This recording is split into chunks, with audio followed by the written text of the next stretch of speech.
Assalamualaikum warahmatullahi wabarakatuh. Perkenalkan, nama saya Yulia Burhan dengan NIM 221424060 dari jurusan Ilmu Hukum dan Kemasyarakatan, Prodi Pendidikan Pancasila dan Kewarganegaraan. Di sini saya membuat tugas video dengan materi sosiologi politik dari dosen pengampuh Saleh Alhamid, SIP MA. Di sini juga saya mengambil materi dari bagian B tentang ruang lingkup, dan di sini saya akan menjelaskan subbab dari materi tersebut, yaitu subbab pembahasan filosofi sosiologi politik. Yang pertama, hakikat kekuasaan, yaitu pengertian kekuasaan, sumber kekuasaan, dan bagaimana kekuasaan dijalankan dalam masyarakat.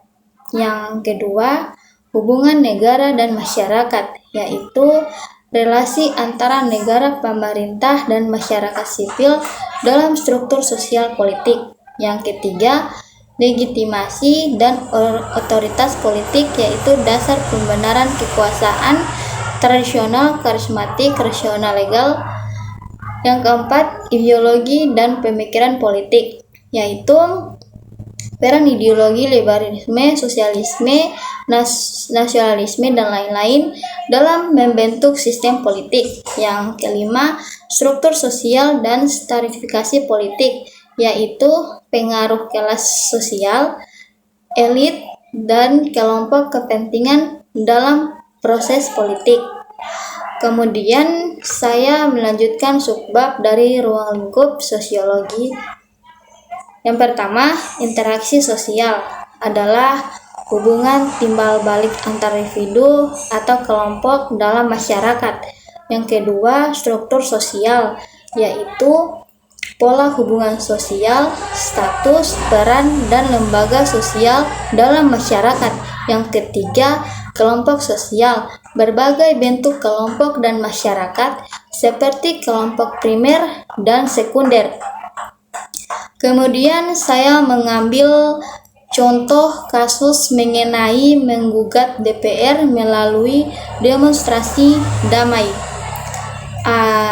yaitu gelombang demonstrasi kembali mewarnai wajah demokrasi Indonesia. Ribuan mahasiswa dan masyarakat sipil turun ke jalan untuk menyuarakan protes terhadap berbagai kebijakan yang dinilai mengancam kepentingan rakyat. Fenomena ini bukanlah hal baru sejarah politik. Indonesia mencatat bahwa jalanan sering menjadi parlemen rakyat ketika institusi formal gagal menjalankan amanat konstitusi. Hak konstitusional dan landasan hukum demonstrasi adalah demonstrasi merupakan salah satu instrumen paling penting dalam praktik demokrasi modern di Indonesia.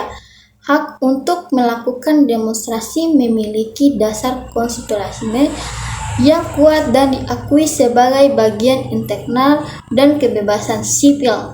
Undang-Undang 1945 Pasal 24E ayat 3 secara tegas menyatakan bahwa setiap orang berhak atas kebebasan berserikat, berkumpul, dan mengeluarkan pendapat.